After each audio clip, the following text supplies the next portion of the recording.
Away we go. So we're on the letter S, and today we're doing always my favorite topic, the agents of change. For some reason, I'm seeing Judy instead of me, which is nice in a way. Yeah. But for the sake of the video, I'm going to see me.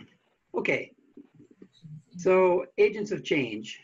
These are people that made a difference in society, started, well, let's talk about it by showing some examples.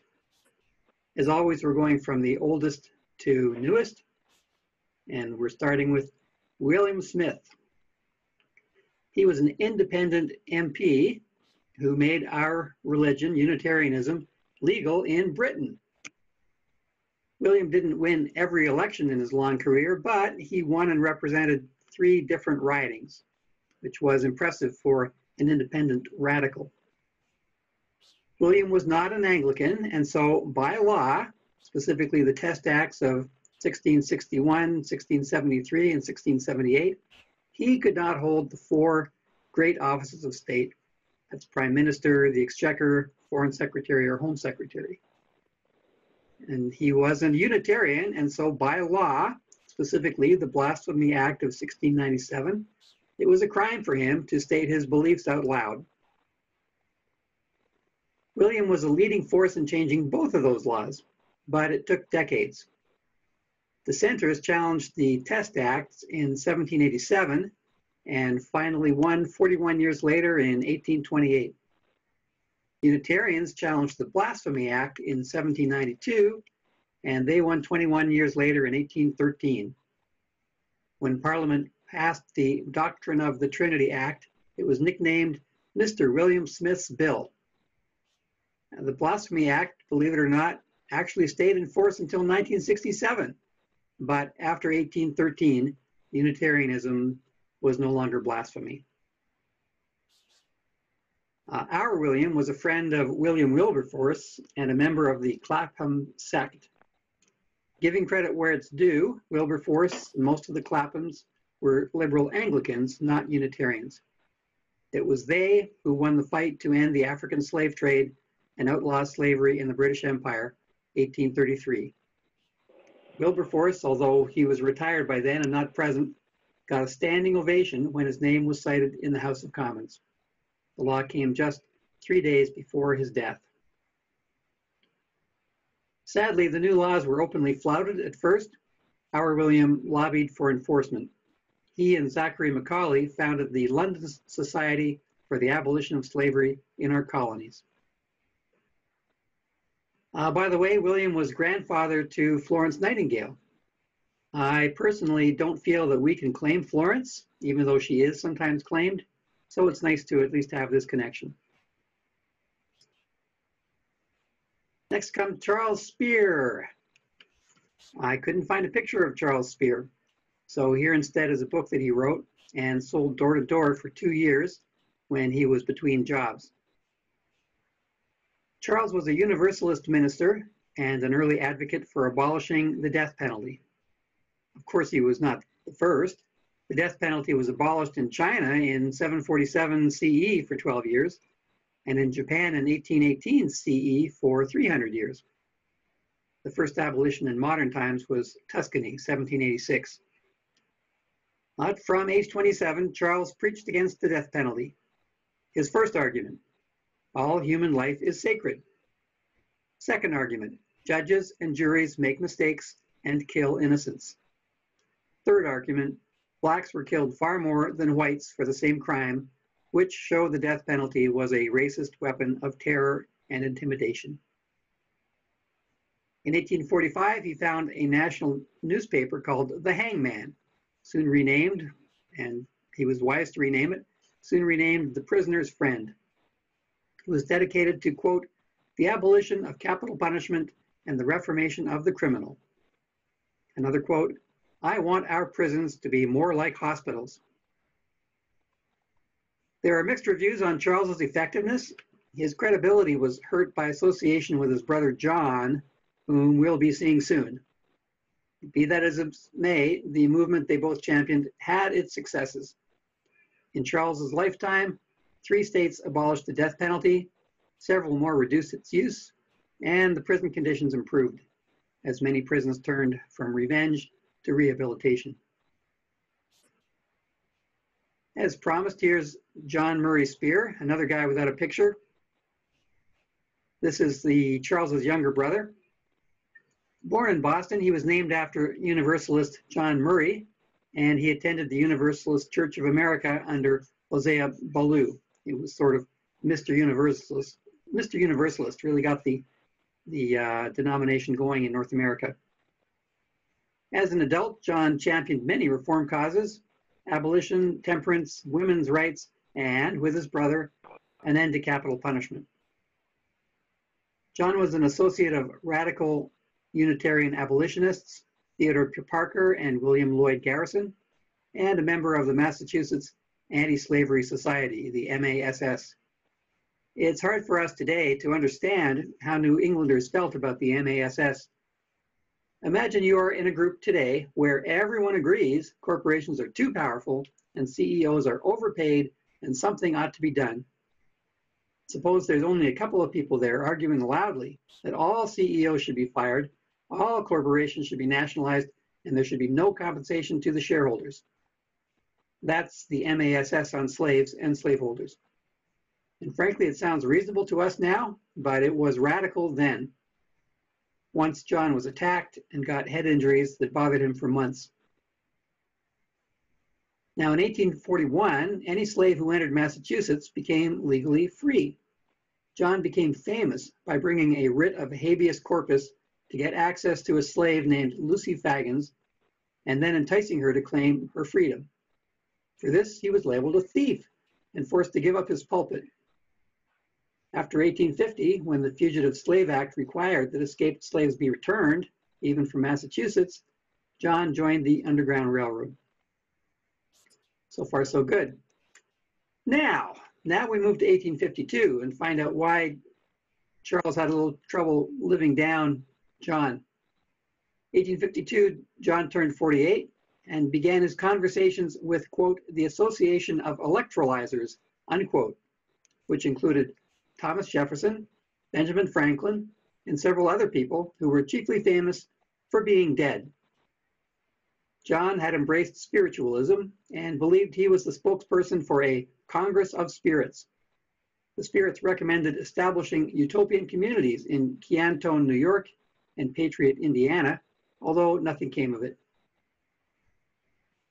Benjamin Franklin disclosed advanced technology to him, including a perpetual motion machine, an electric thinking machine, an electric ship, an improved sewing machine, and an intercontinental telepathic network. Well, you know, we have all of those now, given a loose interpretation of perpetual and thinking and telepathic, but none of our advances are thanks to John Spear. He set up a wooden shed atop High Rock in the village of Lynn, just north of Boston, and began constructing a mechanical messiah called the New Motive Power. After 9 months, he and a woman whom he called the New Mary held a ritual to bring the messiah to life. The attempt unaccountably failed, and the machine was dismantled.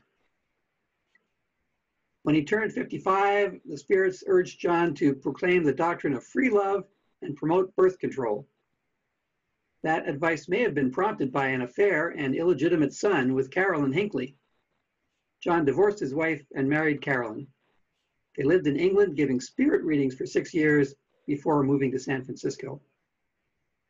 When John was 68 years old, the ghostly Association of Electrolyzers fired him, or encouraged him to retire if you prefer. He retired to Philadelphia and lived to age 83, apparently well satisfied with his life's work. Francis George Shaw is less exciting. His father's success made Francis financially independent, so he spent his time and money on philanthropy and public affairs.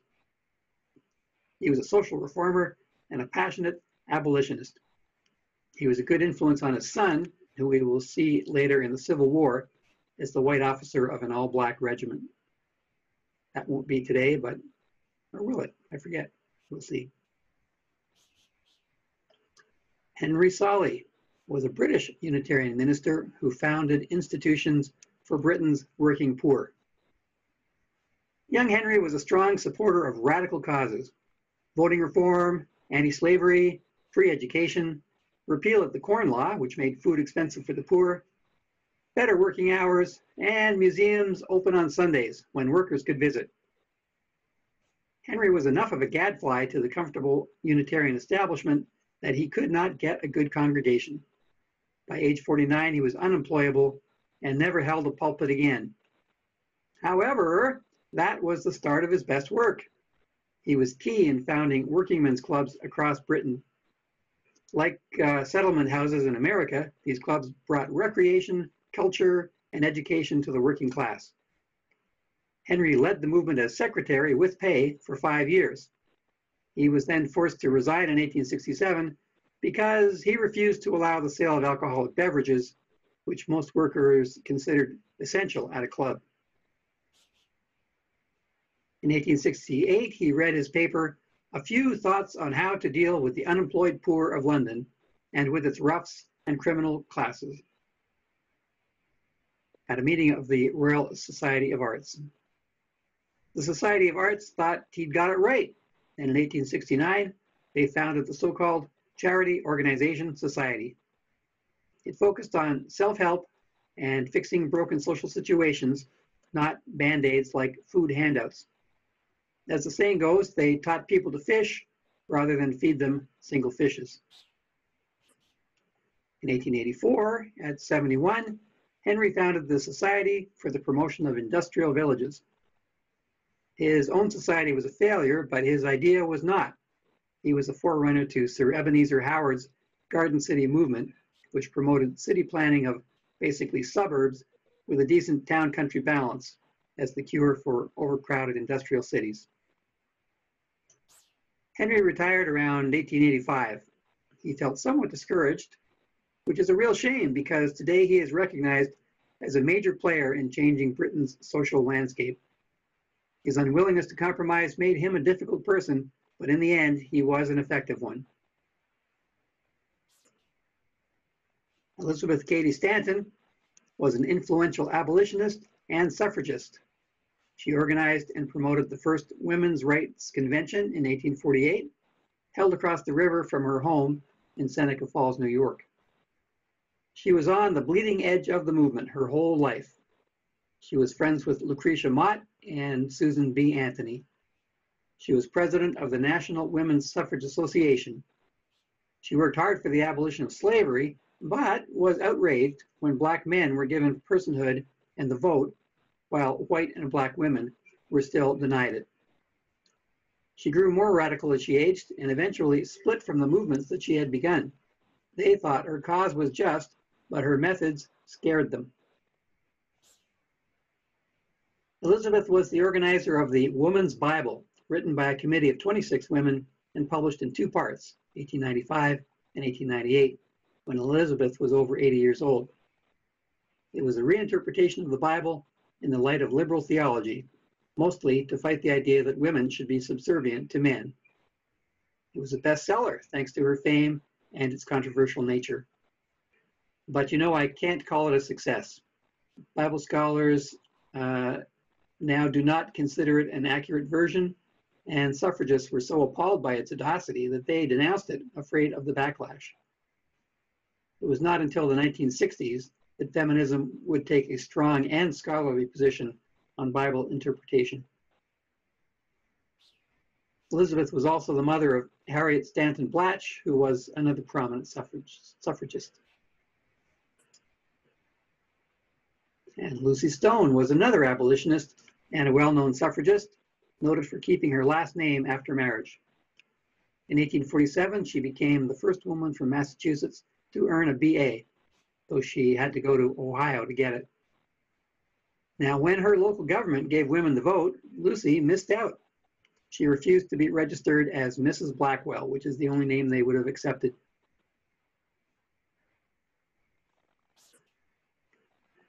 Carolyn Seymour Severance. Here's our third feminist in a row, an abolitionist, a suffragist, and a founder of women's clubs, actively engaged for nearly 70 years. She founded the New England Women's Club in 1868, a group dedicated to discussion of social issues and active in philanthropy. After moving to Los Angeles in 1875, she continued the work and earned the nickname the Mother of Clubs.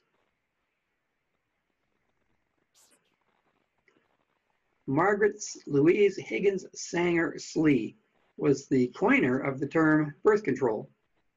In 1916, she opened the first American birth control clinic, although authorities forced its closure within a month. She was the founder of the American Birth Control League, which is now called Planned Parenthood. Margaret was frequently arrested for promoting her pro-choice message. She spent some time in voluntary exile to avoid prosecution. She did not promote abortion, but she was deeply committed to providing contraceptive information. That was a breach of the Comstock Act, even though the act was written mainly to control pornography.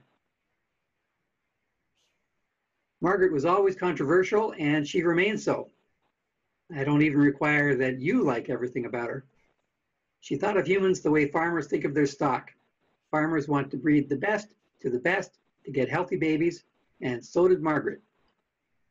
She advocated for selective breeding and for sterilization of the feeble-minded and those with hereditary illnesses. This makes her an easy target today for pro-life attacks on Planned Parenthood, who quote mine to give Margaret's views a racial spin that she never did. For example, look at the meme on the right. We want to exterminate the Negro population.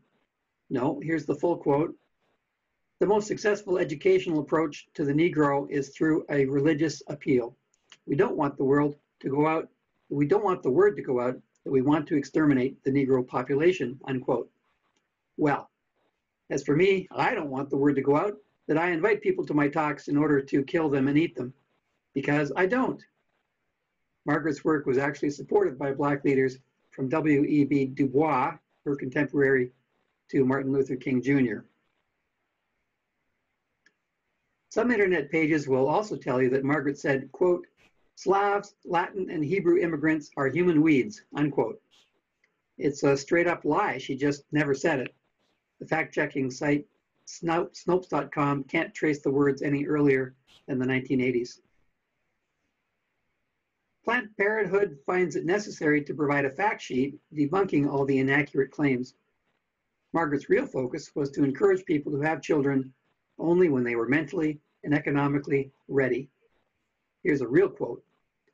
Not until the parents of this world are thus given control over their reproductive faculties will it ever be possible not only to improve the quality of the generations of the future, but even to maintain civilization even at its present level. Only by self-control of this type, only by intelligent mastery of the procreative powers, can the great mass of humanity be awakened to the great responsibility of parenthood, unquote. So I defended Margaret, but I am not willing to similarly defend Lothrop Stoddard. He is straight up one of our bad guys, a Harvard professor and a well-known historian who made his mark as a white supremacist and a member of the Ku Klux Klan. His most famous book, published in 1920, was The Rising Tide of Color, The Threat Against White World Supremacy. It put him in the limelight, as we see in this 1929 poster, advertising a debate between Stoddard and W.E.B. Du Bois on whether blacks should aspire to equality in America. Stoddard, to our shame, argued for the no side. His most interesting book is Into the Darkness, an eyewitness account of his trip through Nazi Germany in 1939 and 1940, when Germany was at war with Europe, but not with America. As a well-known journalist and racist, he had great access to top German leaders, including Hitler and Goebbels, as well as observations of the average civilian on the street. I must say it is an interesting book. It's the only one of his that I have read.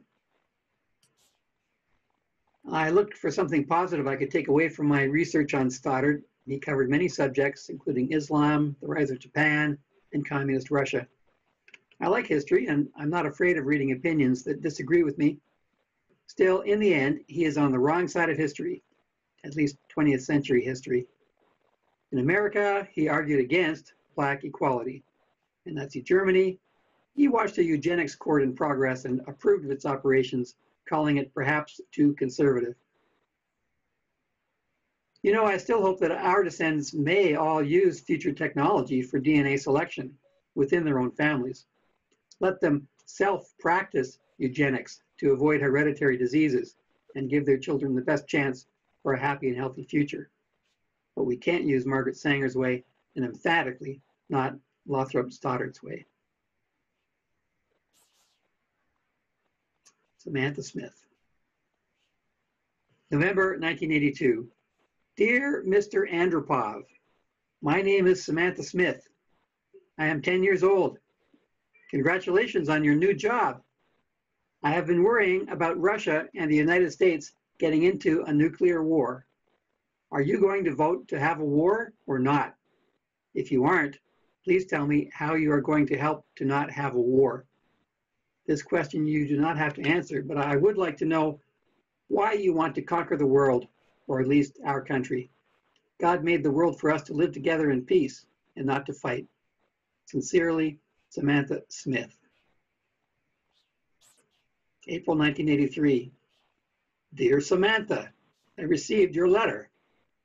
It seems to me, I can tell by your letter, that you are a courageous and honest girl, resembling Becky, the friend of Tom Sawyer in the famous book of your compatriot Mark Twain. This book is well known and loved in our country by all boys and girls. You write that you are anxious about whether there will be a nuclear war between our two countries, and you ask, are we doing anything so that war will not break out? Your question is the most important of those that every thinking man can pose. I will reply to you seriously and honestly.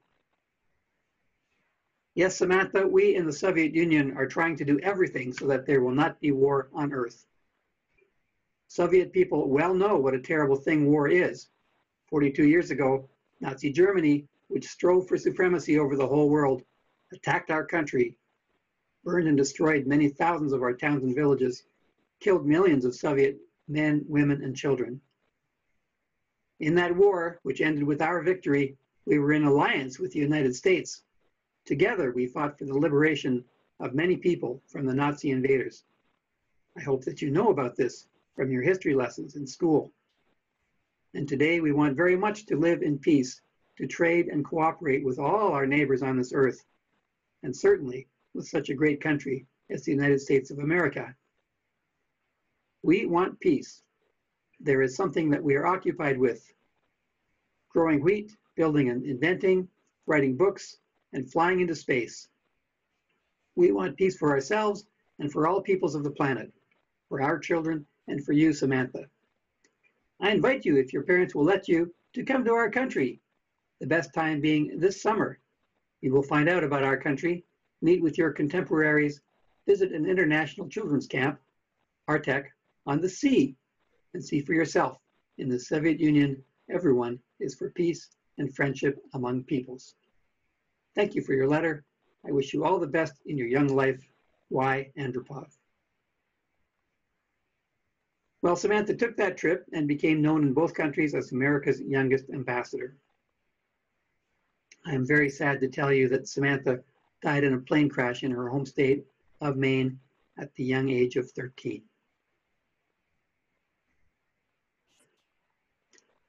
Here's Warren Allen Smith. He was a gay activist, a writer and a recording studio owner, and a humanist. Warren was the author of the wittily named book, Who's Who in Hell, a handbook and international directory for humanists, freethinkers, naturalists, rationalists, and non-theists. He followed up with Celebrities in Hell. He was also a signatory to the Humanist Manifestos of 1973 and 2003. His gay activism included participation in the 1969 Stonewall riots. These were a series of violent demonstrations sparked by a police raid of the Stonewall Inn in Greenwich Village. They are widely seen as the start of the U.S. gay liberation movement.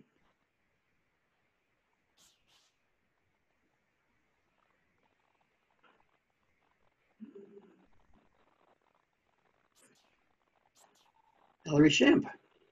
So nowadays, Dr. Ellery Schempp is a physicist and spent most of his career on the physics behind MRI, magnetic resonance imaging machines.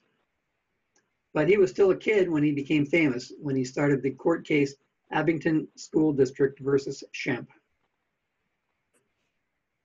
In 1956, Ellery's high school in Abington, Massachusetts, had a policy that each student must read from the Bible and recite the Lord's Prayer in homeroom every day.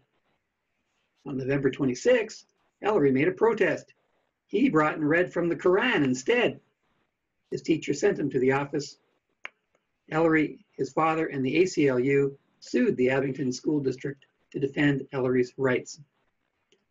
7 years later, in 1963, the Supreme Court made its ruling that school-sponsored Bible reading was unconstitutional. And to generalize it, there should be no public prayer in school. Today, Ellery is a humanist and an unchurched atheist, but he was raised Unitarian. This was the second time that a Unitarian family changed the rules for religion in American schools. For those on the phone, I'm going to read a quote from Ellery.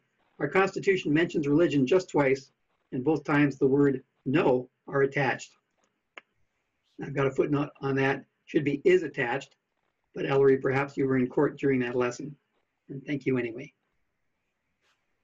This was the second time. The first time for Unitarians to change school religion laws was 1948, when Vashti McCullum, on behalf of her son, James McCullum, had religious education classes ruled unconstitutional. In 2013, reflecting on the 50th anniversary of his Supreme Court decision, Ellery said, quote, "I am glad for the role that I played to enlarge separation of church and state. I think a sentence from the Engel decision is very powerful. It is no part of the business of government to be composing prayers. That is the essence. What is the proper business of government?" Unquote. William F. Schulz is a former executive director of Amnesty International USA and a former president of the Unitarian Universalist Association. So sure, I am proud of him for being president of the UUA, but I listed Amnesty International USA first. They do good work. And that is our last guy today. Oh no, where's my stop recording button?